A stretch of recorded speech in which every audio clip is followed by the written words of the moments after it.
All right. Well, thank you all so much for jumping on. I want to make sure that we respect your time. So, wanted to wait a couple of minutes, but get going. I'm really excited about the topic that we are talking about today. This is one that a handful of different communities and clubs and directors and all different people in the role have reached out to me with interest, wanting to learn more, wanting to get ideas, wanting to learn how others do it. So, this is one that I figured was a good kickoff, just connected to a lot of us having tryouts coming up.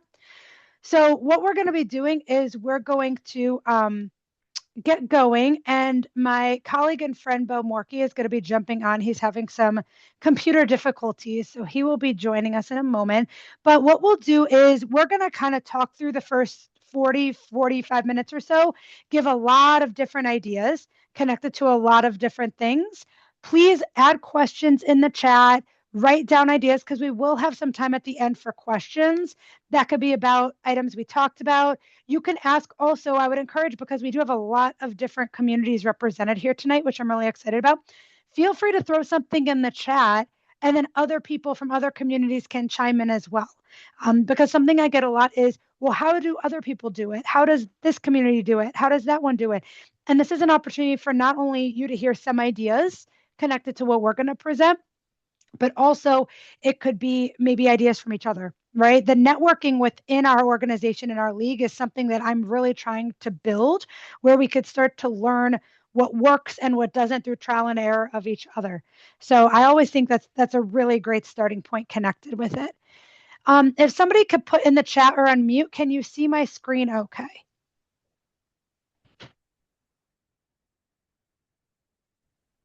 Yep, looks good.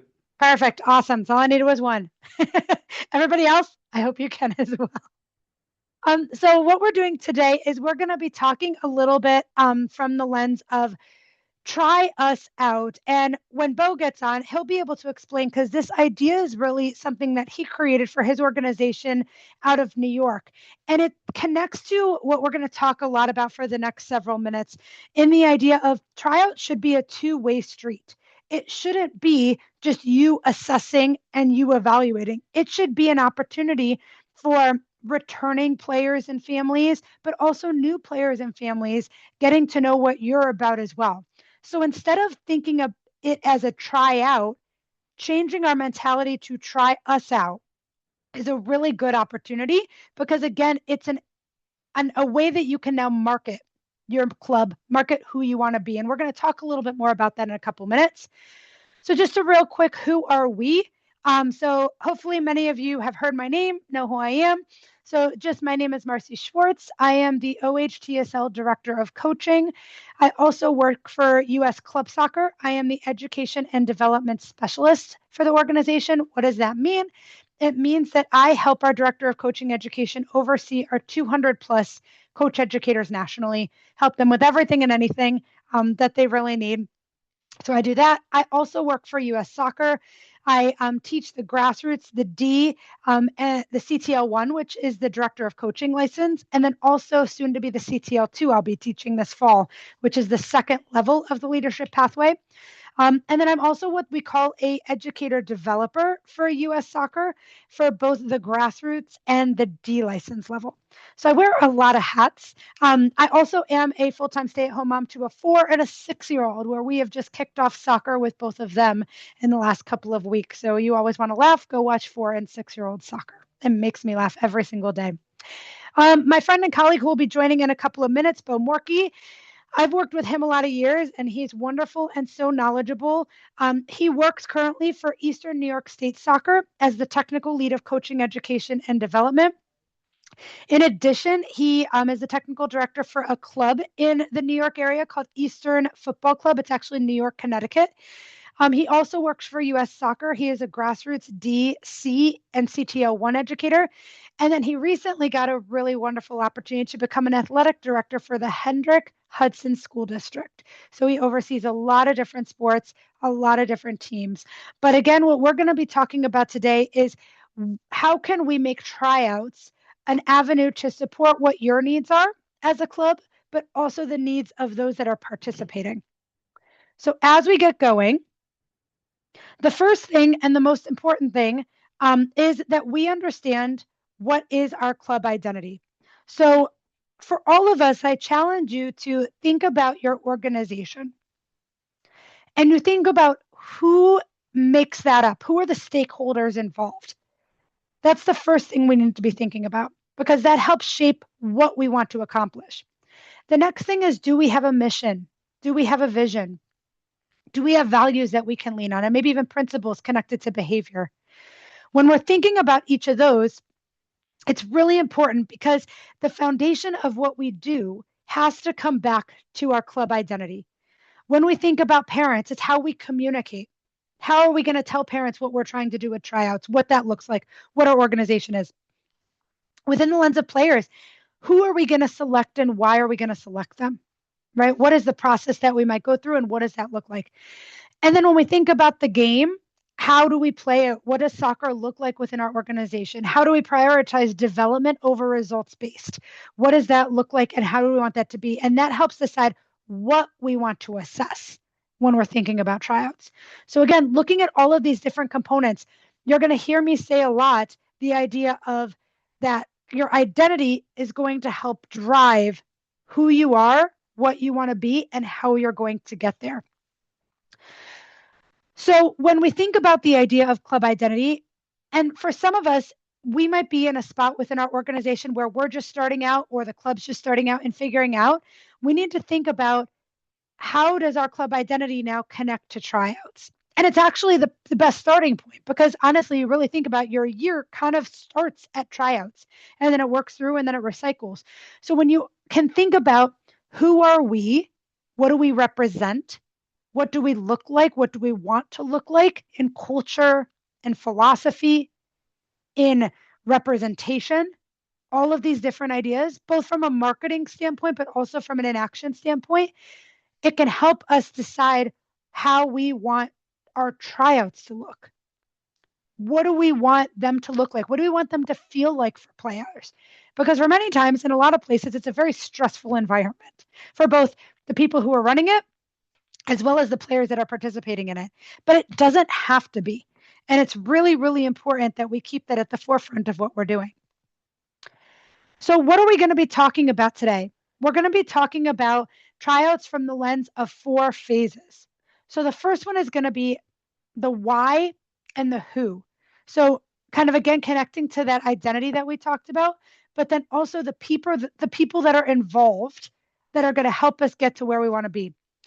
Next, we're going to talk about the when and the where. So when am I having tryouts? Is it at the very end of the season where we only have a game or 2 left? Is it a little bit before so we have opportunities to see people more than once? What is the space that is needed? Where are we having the tryouts? Is it at our normal practice place? Are we getting a turf field? What does it need? And again, this will connect to the next, which is the what and the how. The what is what are we assessing? What does that evaluation look like? And the how is what are the activities that we're going to be doing to be able to assess the way we want to. And then lastly, and this is the most important, connects to we need to make sure that our leadership is focused on a service leadership mentality. And what does that actually mean? It means that it's players first. It means that it's members first. It means that it's not about us. It's about them, meeting all of their needs to give us what we need to be able to make a culture that's beneficial for everybody. So it's actually the tryouts should serve as the foundation for the season's environment. That should be the starting point of what everyone wants to look and feel as they continue on. So again, I'm going to be checking for questions as we go through. Please feel free to look at the questions or put questions in there and I'll be checking them. So when we think about the field and we think about the idea of evaluating talent, the first thing we need to do is make sure that we think about, we have to make sure that we get buy-in from the beginning. And who is the most important people connected to buy-in? Parents, right? Because with all of our organizations, we know the role that parents will play, not only in helping us in what we want to accomplish regarding success throughout the season and the year, but also staying in the club. for those of us that work with older ages or have older ages at a higher level, it's important because, as we know, we're competing with a lot of different things as kids get older. We're competing with different sports. Our travel league is competing with club and players wanting to do that instead of doing both and finding opportunity and benefit for both.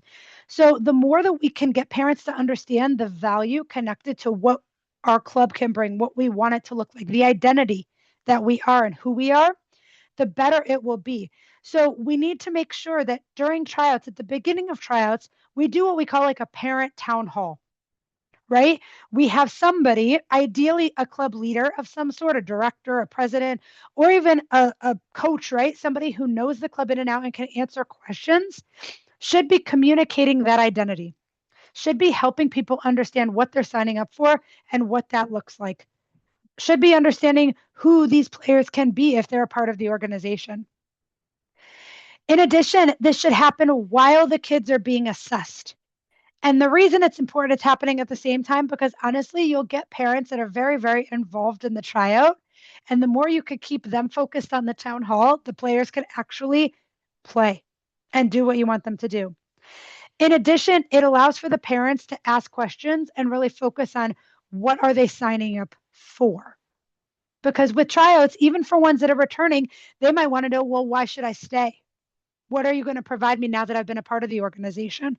And for those that are new, obviously it's a new opportunity to think about, again, what does it look like? What is this going to be as we're connecting and bringing them into the organization as a whole? So the town hall is really, really important. We want to make sure that there are a couple of key messages connected as we continue to talk about what we want it to look like. And this is where we talk about the idea of winning the sidelines, right? We can win the sidelines in regards to getting support, getting buy-in from the minute that we begin tryouts. I'm going to pause for a second because the amazing Bo Morkey has finally made a presence. I let everybody know you were having some computer difficulties. You look fancier than I do, my friend. No, yeah, I'm sorry. And I apologize, everyone. Thank you, Marcy, for having me here. And I feel very, very bad that I was cutting it close and then I get to my computer and it goes on the fritz and I'm getting the wrong link and my computer dies. And so much apologies. And maybe maybe a victim of our own success, right? Too many things and at the same time it causes an issue. So I do apologize. And Marcy and I know each other long enough, and I'm sure people on here on the call know Marcy maybe probably more than I do. Um, a pet peeve of Marcy's is being late, so I'm in real trouble right now. Just letting you know. We'll talk about it later, Bo. We'll talk Yeah, about it later. exactly. So Bo, I'm going to bring you in real quick if you don't mind. We were just kind of setting the stage. We talked a little bit about obviously the idea of stakeholders. Do you mind if we backtrack for a second and you give us the reason or the connection that you created the try us out idea? Yeah, yeah. Thank you for that. This goes a way, way, way back. Our club, we're in New York. I've been with the club for 20 years. It's a 50-year-old soccer club. And you could say that we're maybe a little bit higher level than travel. We have ECNL RL right now, but at the end of the day, our club does have regular travel teams. Fortunately or unfortunately, we aren't associated with one town, so kids come from different towns. And then also our coaching staff coaches in a lot of these towns around us in Westchester County. It's the county right above New York City. And the try us out came from, this idea, and my background is in teaching and in education. And the idea came from simply, we are always trying to tell people this is how you have to do things. This is why you have to do it. This is, listen to us. We're the experts, right? When at the end of the day, I started to really think about it, and my directors and I came up with the idea of we need to be serving them. And we need to flip this thing on its head. And how do they know that we are good for them? And a lot of schools have the open houses, and a lot of schools have even sort of before, like, eighth grade moving up ceremonies and meeting teachers before you get to the school. And maybe you don't take the science elective, maybe you take a different elective because you get a good vibe from the teacher. Well, that's tryouts, right? You're kind of getting a feel for what is to come. And that's why we sort of switched it around. And you're not trying out for us, we're trying out for you. And if we can make that right connection as a club to a parent, club to a family, we call ourselves the Eastern Family. Our club is called Eastern Soccer. Then maybe we do become a family in the future, right? So if we as a club can meet the needs of the player, not the player meeting the needs of the club, right? And that's the idea. Sure. Thanks, Bo. And we kind of talked again about the idea of service leadership and the importance of understanding who we are as clubs, who we are as organizations, because the identity should drive every aspect of tryouts, in addition to being communicative with parents. We talked about the parent town hall a little bit, what that should look like, and the importance of that, and that it should happen at the same time. As we continue, we're going to talk a little bit about that ecosystem, all the different components of tryouts. And this is what is most likely the most difficult to not only decide, but also manage in every capacity. So, some things that we need to be thinking about is, if we want to start with the idea of, we need to define, what are we looking for, right? What is the pool? Is it, obviously we're all going into the age change, right? We're switching into the school based next year. That's going to flip some people. So hopefully all of you in your organizations have already just started to do a little bit of communication, so people aren't going to be stunned in the capacity, but recognize it's an opportunity, right, for people to play with the kids that they are ideally going to school with for the most part, versus those that they probably have played with. But also it comes back to, are you in division 1 or 2? Are you in division 5 or 6? How many teams are you going to have? What's the gender? Right. So, and then from in there, we talk about kind of the underneath a little bit, and we look at it from the lens of the tryout ecosystem. Bo, from your experience in regards to the ecosystem and managing all of the pieces, we talk about assessors kind of versus managers and the role that people play. How have you facilitated roles when you've been supervising or in charge of tryouts before? Yeah, no, it isn't easy. It isn't easy. We adjust it based on the age of the kids that are in front of us. We also adjust it based on, let's say, the level of player that we're looking for. If it's a recreation level team, if it's a travel level team, if it's more of a premier level team. But you have a staff, right? We have some type of staff. Sometimes our staff might be parents. Sometimes our staff, which don't have a lot of background in this. Sometimes our staff might be higher level coaches that do have experience in it. So you're going to take this staff, what we do, and okay, who are going to be people that are going to run the actual fun part of the practice? Who's going to be, sorry, but like clown for the day? Who's going to make it a fun experience for the kids, right? Who's not thinking about, is this player good? Is this player bad? Is this player a good defender? Is this player a good? So here we go, right? Um, that's that first piece. But then connected to, well, we've got 52 kids at the U12 age group, right? Okay, well, am I going to need 2 or 3 assessors there to really make sure we get a hold of a tab on every single one of those kids? Obviously, one person is not going to be enough. But if we have, 7, 6, and 7-year-olds signing up to try out, yeah, that could be one person. We don't need 3 people there, right? So that's the equation that you're looking for. But then outside of those 2 or 3 assessors, they're going to have somebody that they're going to report to, right? That's going to take in this information, maybe give them some guidance. Hey, we know that these 4 or 5 players, they already play for us. We know what they're playing like. Let's focus on these 4 or 5 new kids. Let's focus on these 15 new kids. Would they be able to fit nicely into this team? Do they need to play up? Some of them are, some of them maybe on the lower end of our spectrum of whatever rating system you have. Um, and so you have someone running running the training session, maybe some assessors, but then someone that assessor reports to, who's in charge of maybe the age group or bracket or gender, or some of the programs call them youngers and olders now, right? So like 8th grade and below and 8th grade and above, and depends on how you want to define it. US soccer zone 1, zone 2, zone 3, right? So there's a lot of different ways to define it. That's up to you and your ecosystem, right?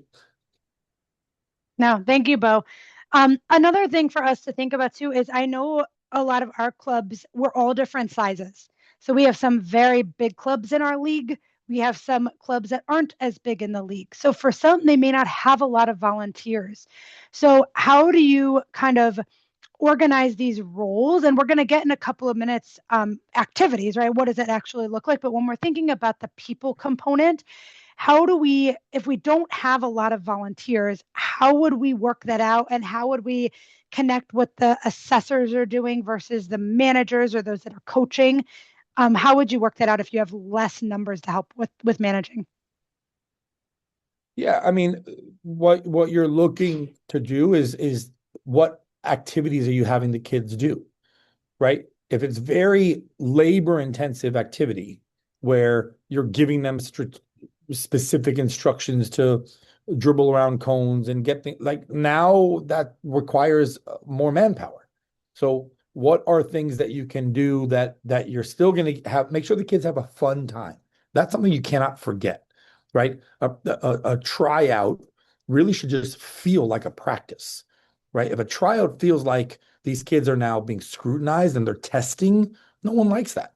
They are not happy. You're all try us out isn't going to work because you're making them feel not very fun, right? So when you can make things fun and you put them, it might have to be turn. You might turn into two different 4v4 games, and that's 8 kids in a pod.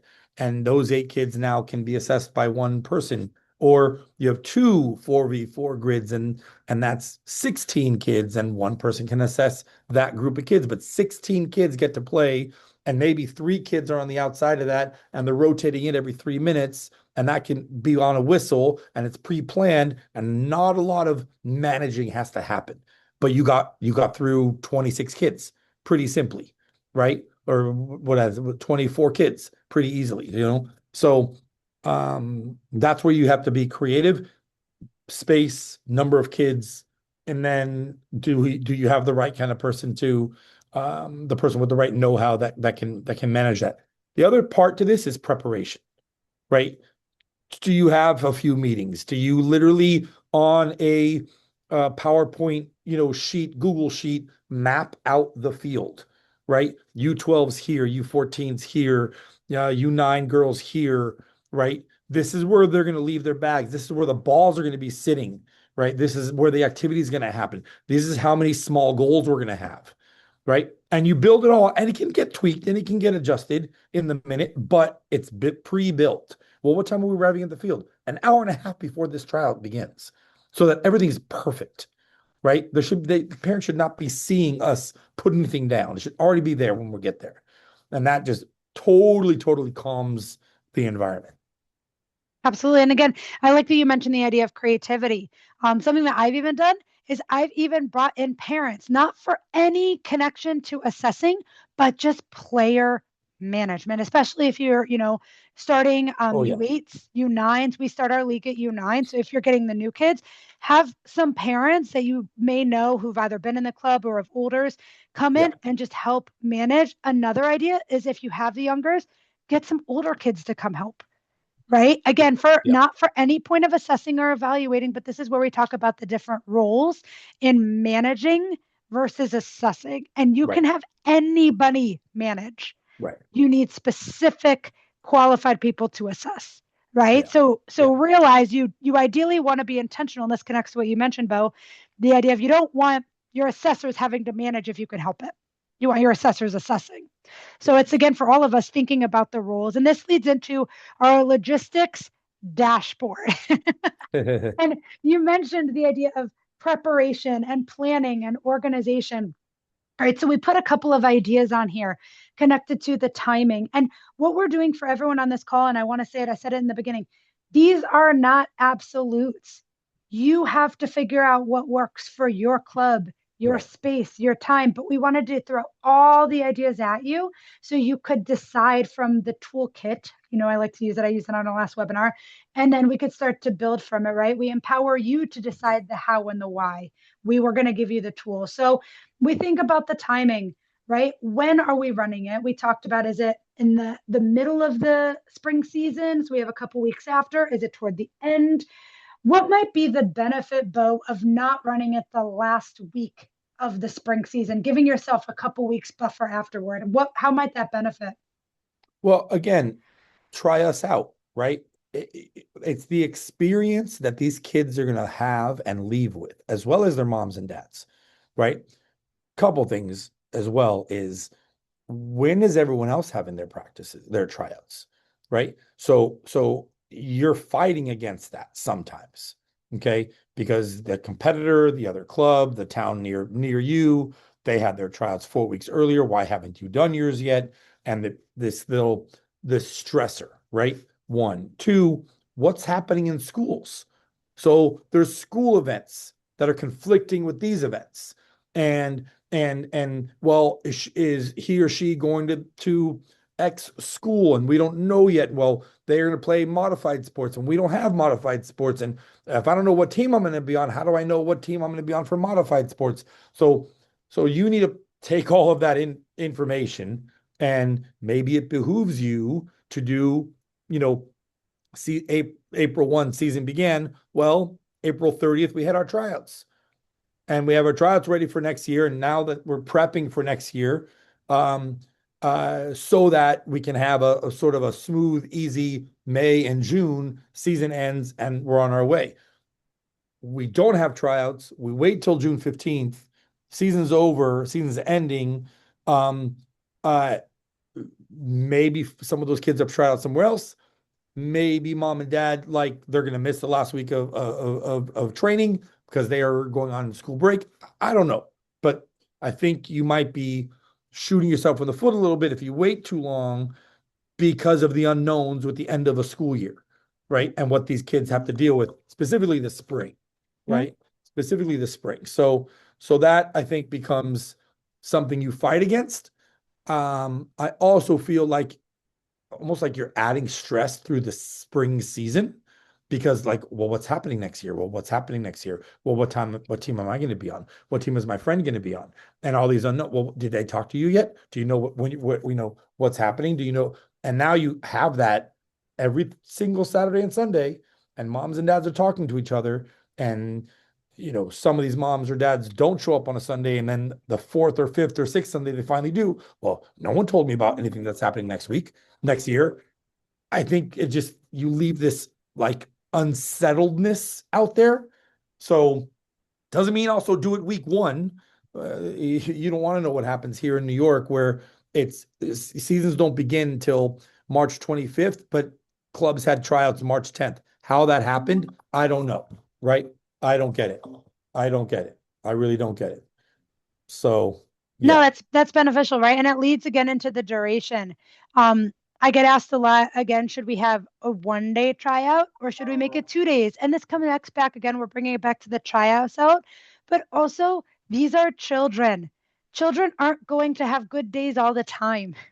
So we need to realize that, and maybe a 2 day process is more beneficial. You can look at them day one, get a first impression, and then decide and affirm or deny if your first impression was correct. So you have to decide if that makes sense. In addition, you're going to have what we call bubble players, right? The players that you are not sure. You're not sure, should they be on this team or this team? You're not sure if they should play up a year. You're not sure if they should even be on the team, depending on how you as an organization decide if you do cuts or not, right? We have some that do, some that don't. Not a right or wrong, but we have the bubble players. So you may need to see them again. Are you doing the 2 day tryout? Are you having those players show up to the training, and then maybe a select few can attend an actual practice? This would be another reason to not have it at the very end. Give yourselves a couple weeks that if you have players that were out of town, players that you need to have show up, they could show up to the age group training, and that could be their tryout, right? And again, thinking again about, we don't want it fatigue the entire group because the team that is part of it may have games that weekend, may have tournaments coming up. We know there's mist and there's different things coming up in the spring, so we want to make sure that we're prepared with the different tournaments that some of the teams might be playing in. So that's all connected to the duration. And then when we have the location again, this goes back to Bo. Knowing how many people you have helps us decide some of the location components in addition to the fields you have. If you don't have full fields, maybe you run tryouts on different days. Maybe you run your U9 through U12 one day and your U13 plus another, or you could run a 7v7, a 9v9, and 11v11. So it allows you to then have maximum space so you can do the activities that you want. The biggest thing though is, again, make sure it's all planned ahead of time. Take the stress off of you. Don't wait until the last minute. As we continue on, we're now starting to think about what is the desired outcome. Something that Bo and I say way too much as we teach US soccer courses, and it's inbred within us, is define success. But you have to do it not only in language, but in visual pictures in your head, right? What does it look like? So there's twofold connected to this as IDEMA, right? One is, what is the tryout experience? What do we want these players to feel? And then the second part is, what is our desired success connected to assessment, right? So we have our total player pool, how they're going to be broken up by ages, which is obviously going to be school pace. We have teams within the age. But now we need to start to think about, how many teams are we planning? Are there more players here than we expected? Are there different competitive levels? And so as we're thinking about that, it's important for us to, again, think about, what is our success look like? Within that, we need to be very clear on how we want to assess. And this is probably the most important topic of tonight, because for many, they have no idea. And it's the best and worst thing in the world. So, Bo, I put a couple of words up here, ones that are probably very near and dear to your heart. It's kind of how we assess Yeah. coaches. It's also Yeah. how we assess players. Can Yeah. you give us a little bit, and we'll go into the next slide in a second too, that talks about the quantitative versus the qualitative measurements. Can Yeah. you talk to us about what might be some ways that we can kind of define assessing? And then secondarily, after you talk about that, how can we align that all of our assessors are on the same page? Yeah. Yeah. Yeah. I do want to mention something you were saying a second ago with taking in all these bits and pieces of information. What's important? Um, we're in this digital age, for better or worse, and this Instagram age and the 20-second video clip age. We have a great opportunity to use these tools. And I think there are clubs out there that are way more advanced than others, but they're not that hard to use. I'll give you an example.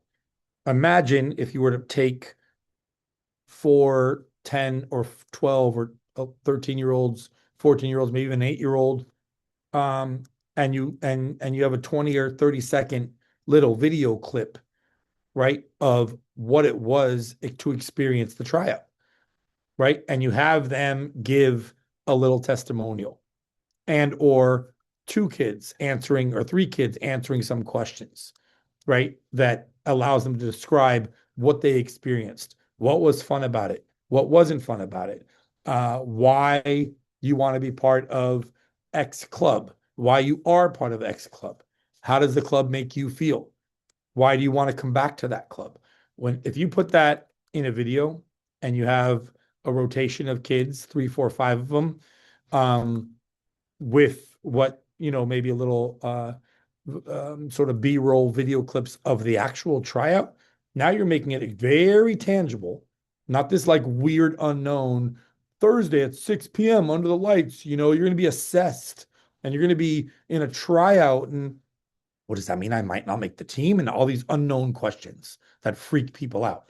So you sort of take that out of the equation by doing fun little things like that. And there's so many tools now to do that, where it lives on your YouTube, it lives on your Instagram, it lives on your Facebook, it lives on your website, it lives on email blast, it lives on all these different places, right? So pieces that you can add to help that. Regarding this assessment and sort of what you're looking for, this should line up directly with what your mission is. This needs to line up with your core values. This needs to line up with what your mission is. Once that can happen, maybe you're putting a lot more value into attitude.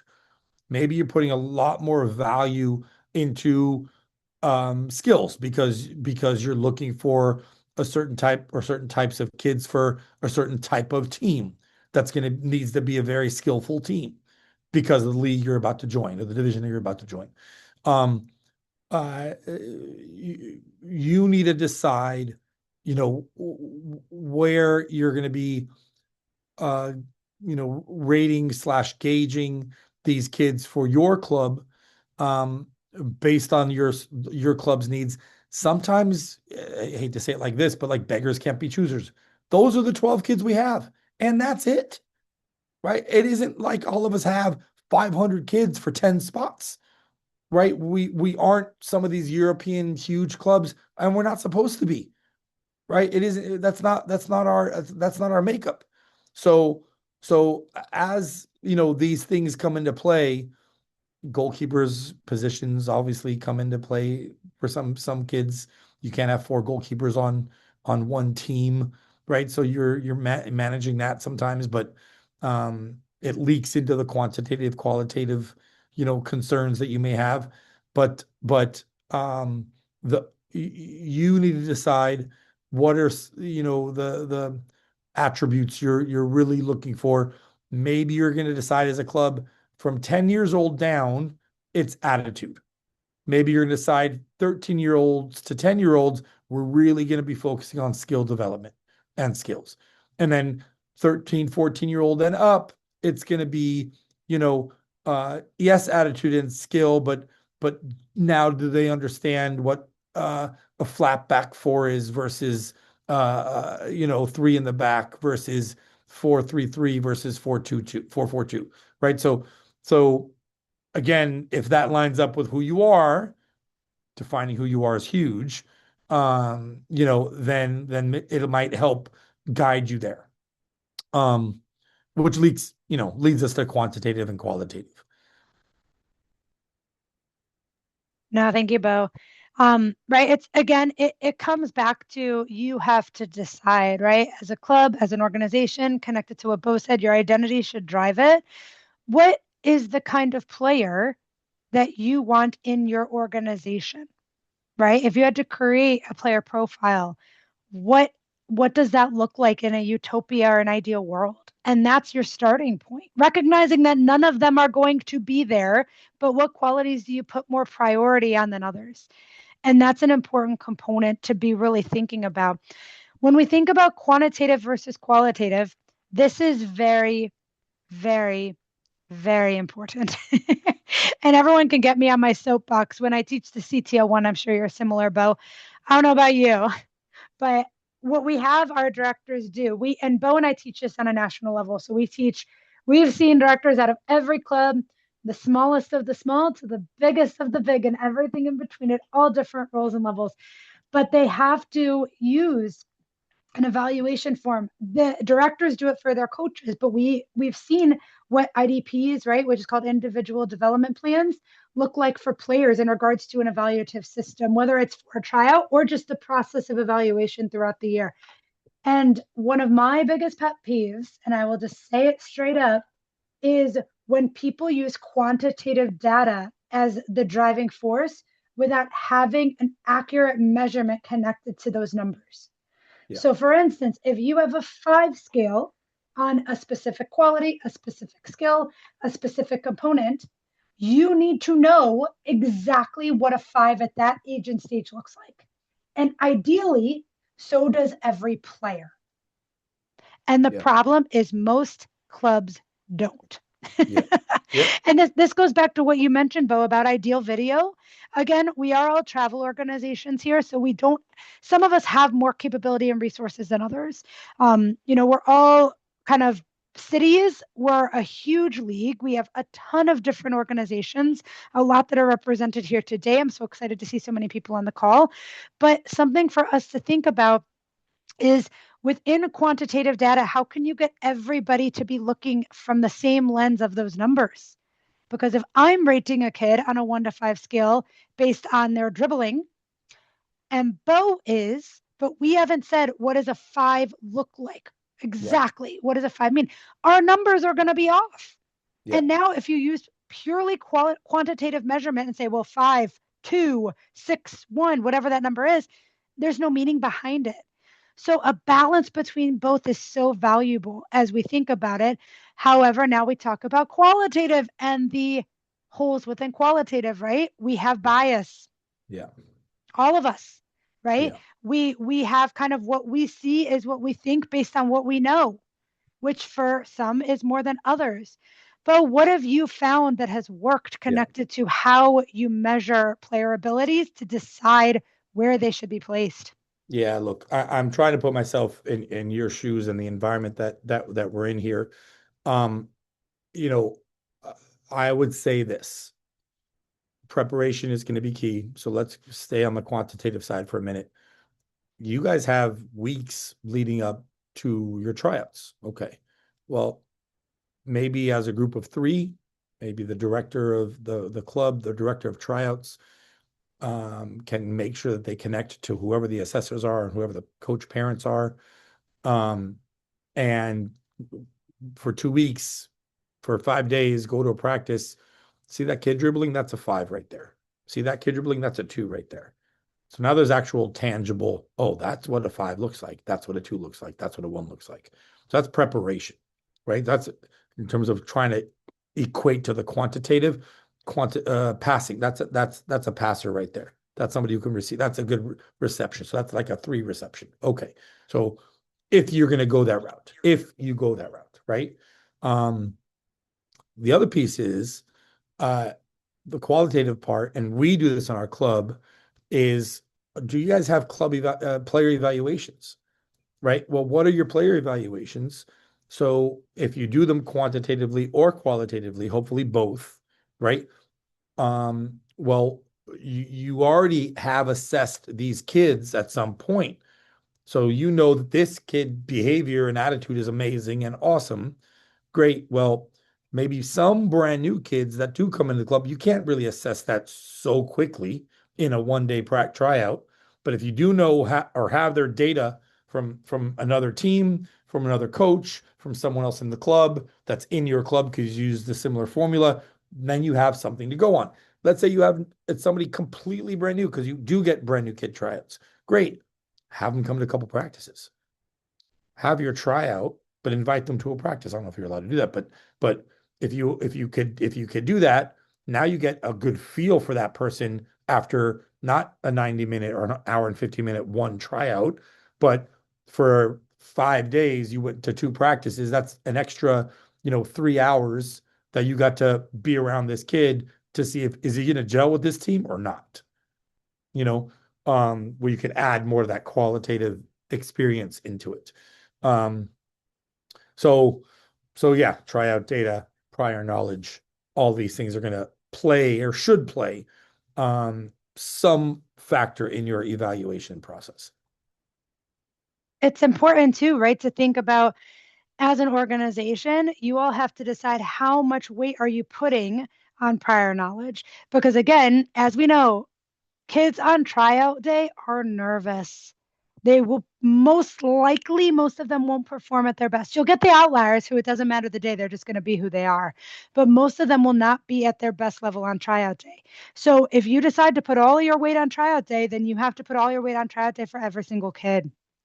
If you decide to not, to Bo's point, you may need to give new kids a secondary option because otherwise you're putting all of the weight for them out tryout day, but not the rest of the team. And is that fair and valid? Probably not.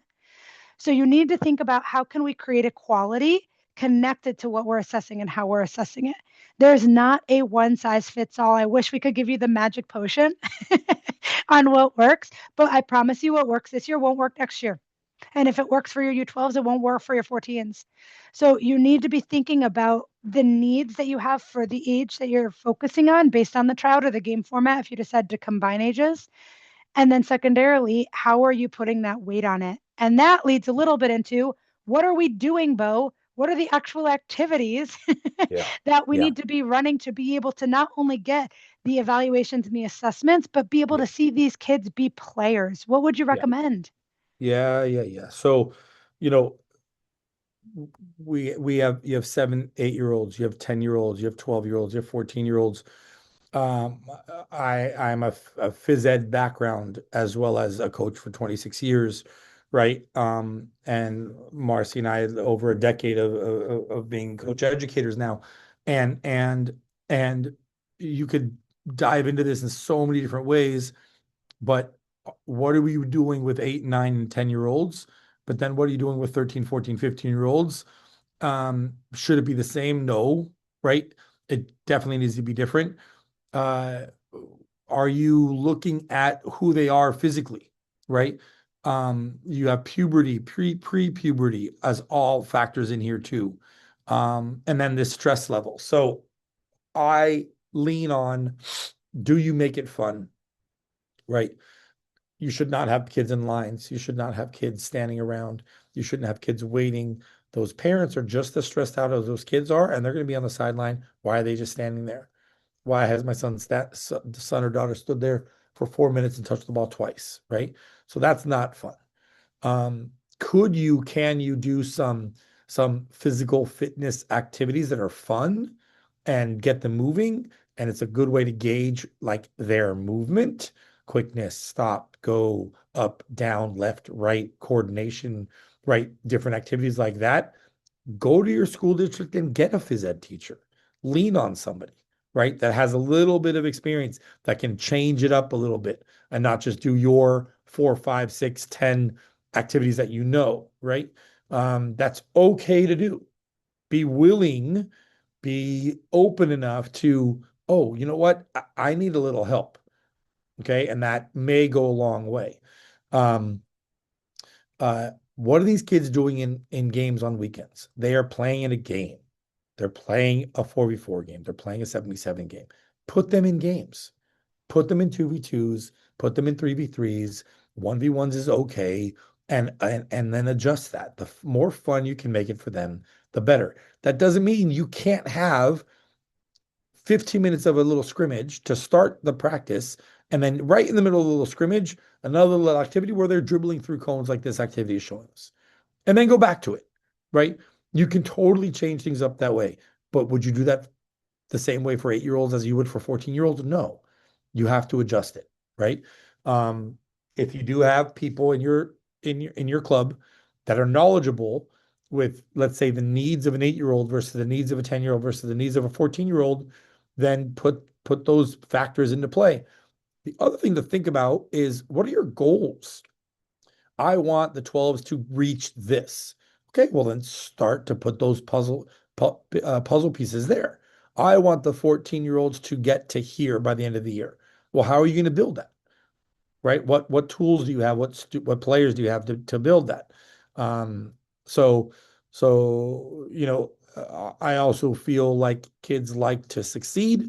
So are your games geared to them succeeding, or are they geared to them having a tough time?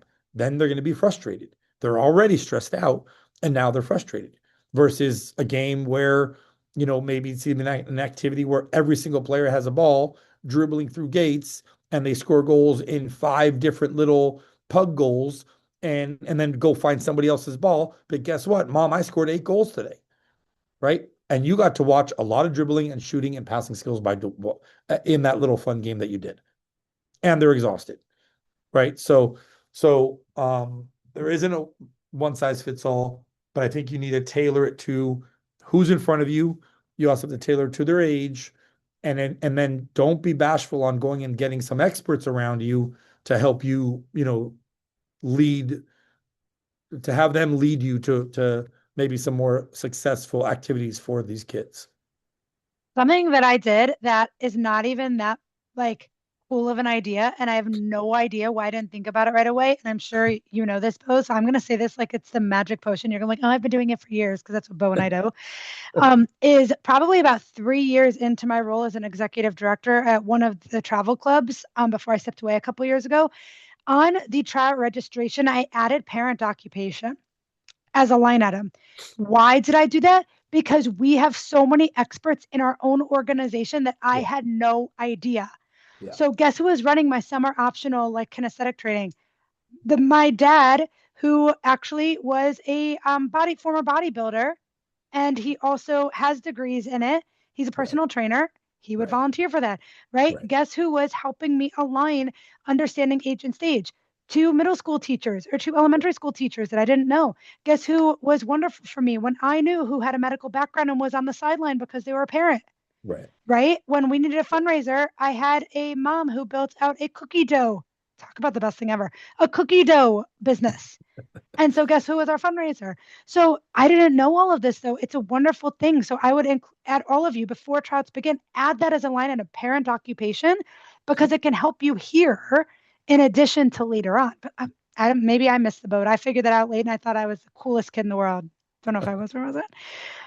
But kind of to wrap us up, because I want to make sure we do have a couple minutes for questions, is again bringing it back to the beginning. So, Bo, just for you to wrap it up, what are some Yeah. strategies that have worked for you when managing tryouts? Like, what would be one or two really important things specifically for a town club? Because I know that's what you East Coasters call it. Yeah. We Yeah. call it Yeah. community here, community in the Yeah. Midwest, as Yeah. Vince, my colleague, would say. But what would be maybe one or two things that you think you should absolutely consider that would have worked for you? Yeah. I think we need to two big things are preparation is huge. You need it. It's a stressful time. It's a stressful time for kids. It's hundreds of phone calls, if not thousands of them. And if you aren't prepared, you're it's a recipe for disaster. Um, I also feel we need to lean on each other and delegate and give each other some roles that in your preparation meetings can be really well defined. There had been times earlier on in my career, I literally did all of it. Don't worry, I'm going to move the goals. I'm going to get there an hour before. Don't worry, I'm going to get all the pennies ready. Don't worry, I'm going to have all the lists when I was literally printed out paper lists. And I was running from a phys ed job at 2 o'clock to Kinko's to print out 2,000 copies to this, to that, to get stickers, to get laminations, to get not stickers, but also magnets because I wanted to hand out magnets to everybody. Because if I hand out magnets to everybody, then they're kind of promoting the club. And here we go. And many times I'd fall on my face and I'd forget something, or someone would get the wrong eval, or we wouldn't rate somebody the right way, or it'd be 2 weeks after tryouts and no one got an email back from us because we didn't have the right systems in place. And once I started really delegating and giving some people some roles that I could trust. Sometimes we couldn't trust them and they didn't get those roles anymore. But when we did that, it made everything a lot smoother, like a lot smoother. And now, at the position that I'm in now, everyone else is doing everything, but they come to me, hey, is this okay? And that's it. Right. And sometimes I do have to step in and I make sure I'm physically there, but my value goes a lot longer in 15 to 30 conversations on the sideline while the people that work for me really know how to run a tryout. But it took time. It took a Mhm. lot of time. Yeah, And we still have the prep meeting and we still have weeks before. And who's got the tent? Who's got the this? Who's got the that? And it isn't all in my car anymore, right? It's in a lot of other cars now. But it works, right? For the environment that we have. sure, sure. Another trick of the trade is if you're going to use numbers to assess players for girls, put them on the front because the ponytail is the worst thing in the world when you're trying to see a player number and you're like, I can't see it because put them on the front. Another little trick of the trade. So again, just to wrap us up, and we'll stay on a couple extra minutes, is what we did last time. Bo, I'm gonna volunteer him to stay on a couple extra minutes as well. Yes, He doesn't have for a sure. choice. You were late. You get to stay on late. Yes. See, I told you I'm So that the today. idea of try us out, right? Know your identity, create an experience, and then everyone has my email. Bo has been gracious enough to add his. Please reach out. He's a wonderful human being, and he has a lot of cool tips and tricks that have worked as well. But we'll pause for a minute. If anybody would like to either unmute or put a question in the chat. Anything goes connected to tryouts. If we don't have the answer, we could tell you what we've done, or we could try and find an answer and get back to you. So we'll pause and see what questions anyone has.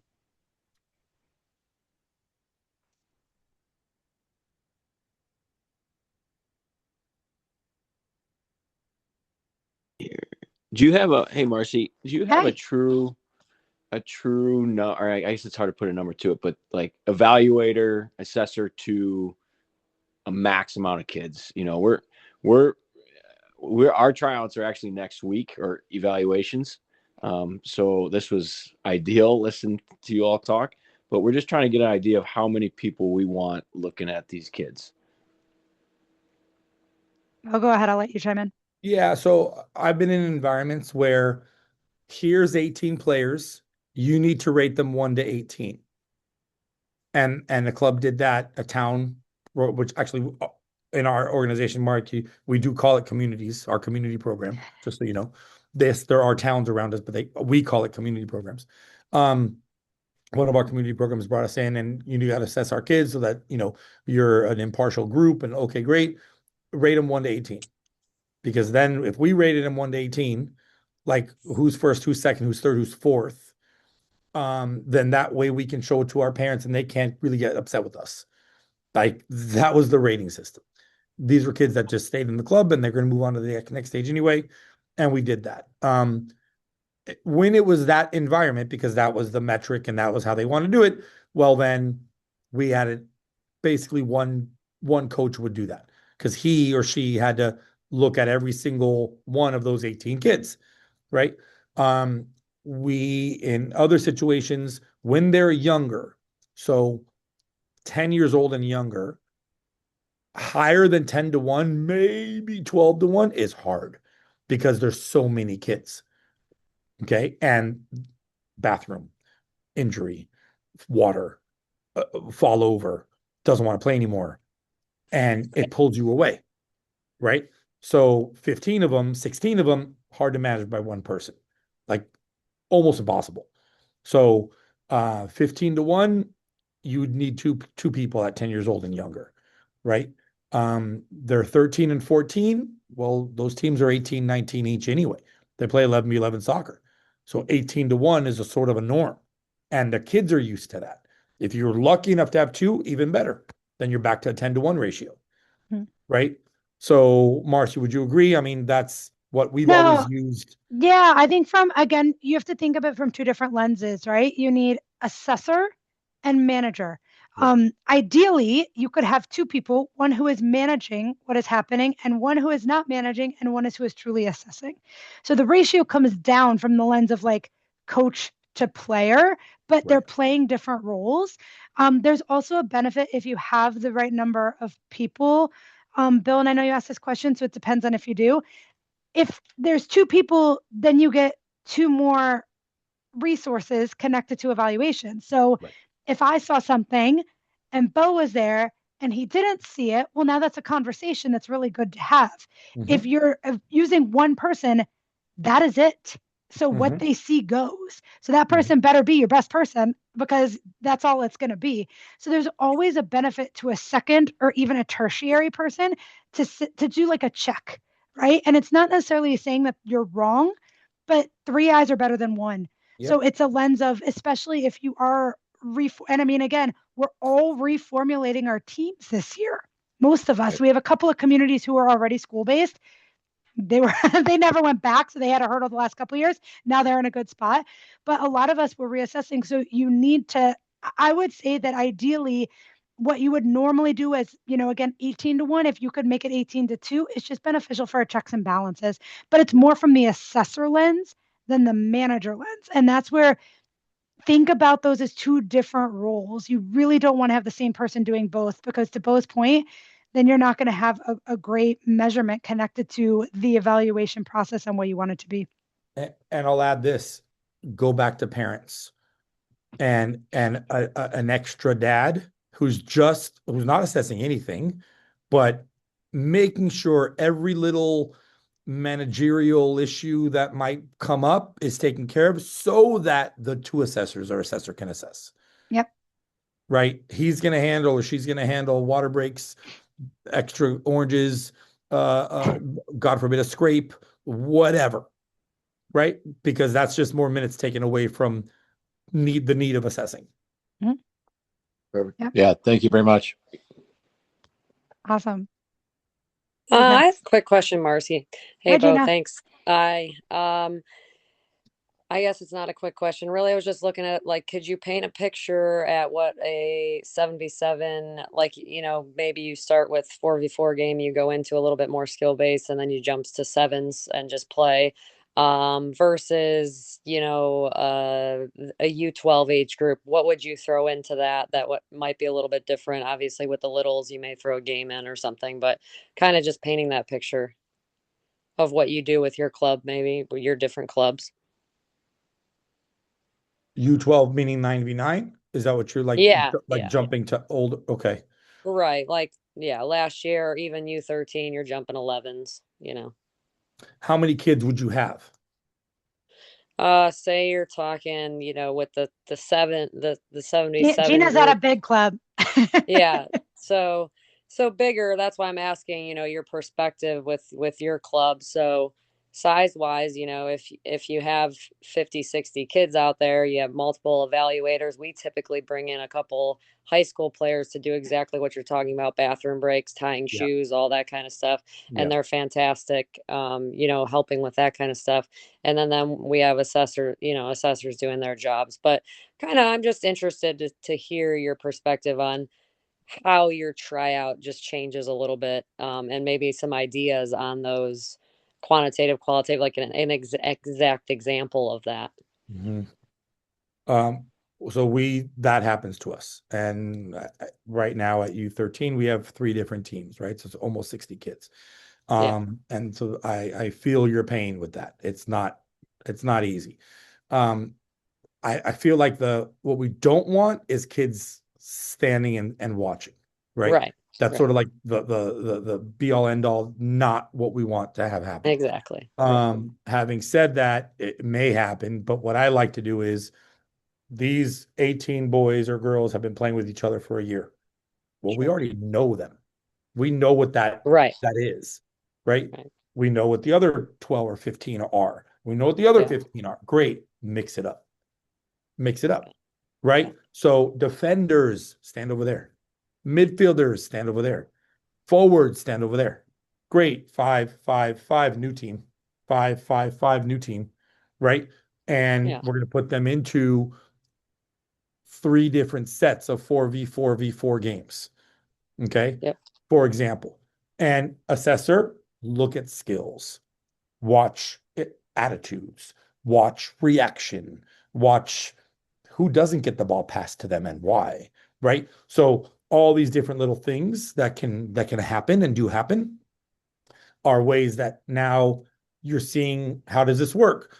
We also, by the way, for us, this kind of maybe sounds overkill or crazy, but we do an April tryout, a May tryout, and a June tryout because parents wake up at different times, right? For us. Yep. So they get their head out of the sand different times of the year. But in that April, May, June tryout, it's 2 tryouts. So it's 2 nights. And so also different kids might show up at different nights. So that's another factor here. So we do all that. And bottom line is small to big. So it might be 3v3s, 2 6v6s, 2. We will always end with like a 9v9 or an 8v8, and we'll have 3 of them going across one field, right? Okay. Yeah. And then what I like to do, did you get them? Did you get them? Did you get them? Did you get them? Did you get everybody? I want to know, because I don't want one number or one assessment with one kid. I don't want that. Right. And then what I've also done for my own club is, great, we have a rating system. Fine. Did you add more info? Are they fast? Are they slow? Do they need to work on their left foot? Do they have a shot? Does he have an attitude? Does whatever, right? I need language. Give me a sentence, please. Right. Okay. And I'll add up 4 sentences because now I have 4 of them, and it helps a lot. So that's what I would say in that kind of situation. Marcy, I don't know if you're more into it, but Yeah, no, I think that's a good it's not an starting easy point. one. That's not an easy one. No, for sure. What I'd also say, Gina, is, and I'm sure you have this at Medina, but at some of our clubs we do, we don't. If you have a curriculum, use that. And it leans into what Bo mentioned. Like, where do you want those kids at the end of their U12 year? Mhm, And that should be what you're trying to assess here. Is mhm, anyone there? How many are or aren't? Why mhm. not? What are the gaps that specific kids have? And that can help us decide what does the rest of the year need to look like, but also it can help us decide what is this team going to look like, because this is where they need to be and this is where they're currently at. So it's a way to not only assess players on where they go, but it's also assessing where are they currently at based on what are coming back to what we started with. What's the desired outcome for this age, right? Recognizing they're all going to be not linear and on a different component, but starting with the end in mind is a really good one. And I know, again, you guys are pretty lucky because you have involvement with your high school coaches. So Sure. some of our organizations do, some don't. If you do, knowing what the game model is going to look like, knowing what the style of play is going to look like that these kids are going to go to, and start to challenge that a little bit. So can you, even at U12, U13, start to put them in those 4v4s in a 1-3, 3-1, Right, 2-2? Do kids even know what that means? right. So you could start to now add layers. So I wouldn't even touch that at 7v7, Gina, but you could start Yeah. to add layers of the tactical complexity connected to vision, decision making, those components. Whereas at the 7v7, your sole focus probably is more on the technical skill side of the game, connected to under pressure, lack of time, lack of space, confidence on the ball. So you could start to add in those layers in the activities that you choose, even if it's in small sided. But what you're looking for is different, if that makes sense. Yeah, absolutely. Yep. Yep. Cool. Good question. Thank you for asking. Thank you. Mhm. Yeah. Anyone else? No bad questions. Throw it out. Someone's thinking about it.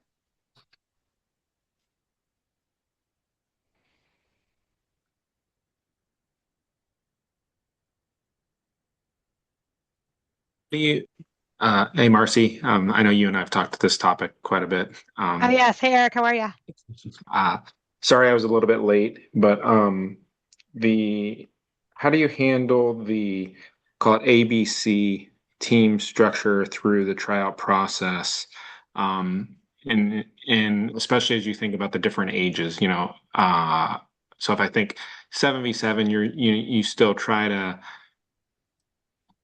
maybe balance out the teams, but like Marcy and I have talked about it, and unless you have that team with that just needs to be, there's players that need to be challenged and keeping them engaged and speaking from experience, like my U9 team is very strong, and I train all the U9 players with my team, and we have two other teams, and it's a stark difference between my team and the others.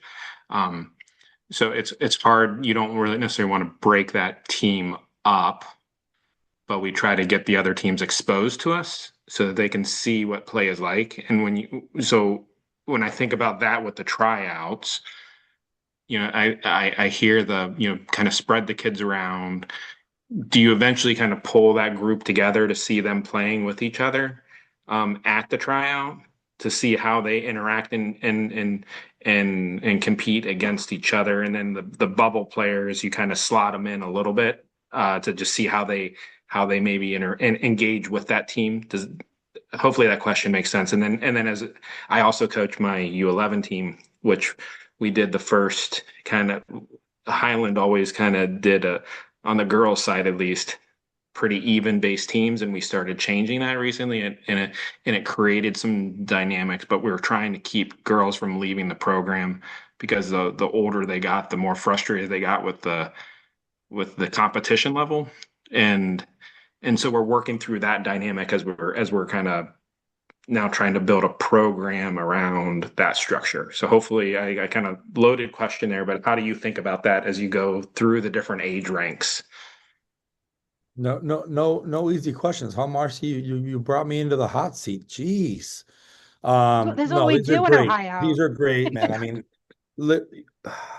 I Marcy and I have had conversations. I swear to you, like we've been on the phone I don't know, hundreds of times for 6 hours straight. And this is the stuff we talk about. It's nuts, right? She had children when I had children. So we were even talking about that. I mean, you don't know. So Eric, thank you for the question.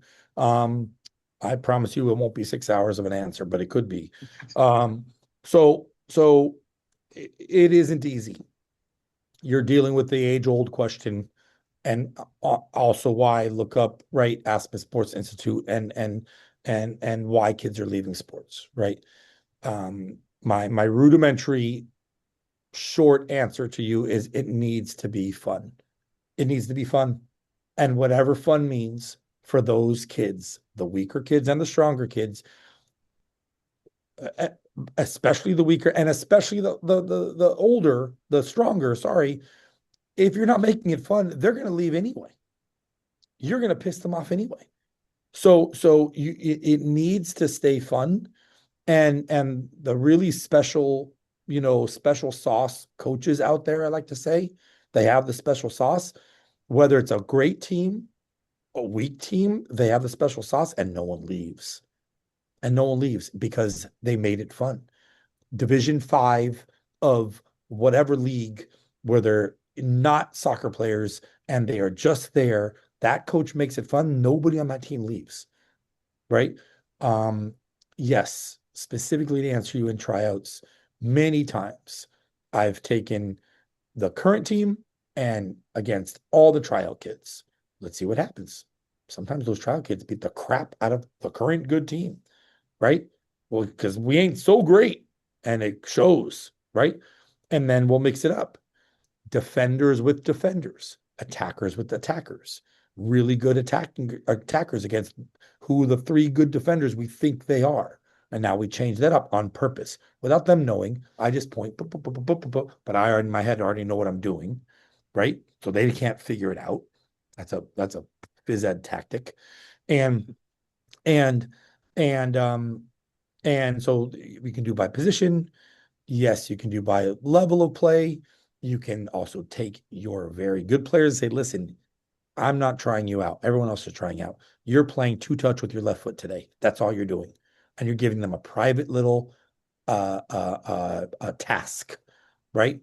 Your tryout is 2-touch with your left foot. Let's see if you can do it. And that's it. And they are focused on something different, right? So these are all sort of tricks of the trade. When you don't want to make it obvious where this is my A team and this is my B team and I'm pulling them against each other because you're feeding into something that's there and it's not something that has to be hidden or try to pushed away, but you're going to make it worse for yourself and you don't want to do that, right? So mixing is good. Position versus position is good. Also, you do want to see 4 or 5 groups of kids, 4 or 5 kids as a group. How do they play with each other? How do these 4 or 5 play with each other? Right? Can this be a mix? This is not mixing, right? So, that's stuff that we've done, and I think that does work. And then again, U9, very different than U11. And, think about it. They're 3rd and 4th and 5th graders, right? They're barely learning, how to, do math problems, right? So like it's the level of play, level of understanding is going to be a massive, massive range. And I'm going to go back to what I started with. It needs to stay fun. It needs to stay fun. A soccer game with tag that's involved, right? With almost like a freeze tag, and you have to touch someone to get unfrozen to keep playing. I mean, all of a sudden they're having fun and they're happy, right? So, yeah, I think I hopefully I answered some of your question. Yeah, no, that is helpful. I mean, it's a loaded question and no, It's a tough one, but it's a reality, right? We're Yeah. going to live that. All of us are going to live that. And what I would also say within that, Eric, is it's okay to start to assess player to player. Don't feel you have to assess team to team. So Right. you can be, from, let's say, your current team, you can pull, hey, I got this girl. She's, brand new, but she's super athletic, doesn't have a great touch, but is a speed demon. You know what? I'm going to take the player who right now is my current outside mid or outside forward or outside back, depending on the style you play. I'm going to put them against each other and let's see. Right. So now it's not as obvious, but now you're starting to assess your quote unquote 4-5 player, if you have them ranked, against a new player. And let's see what it looks like when they go toe to toe. One might have more skill, but one might have a better attitude, or one might have more knowledge of the game. Now you could do it. In addition, another piece that I do a lot of times is we did do player evaluations. I would use that. Oh yeah. Very much so in the tryout. So I'm assessing my current team, the prior knowledge on have they advanced or have they put into action anything that we've been talking about connected to where their gaps are? And can they do it here?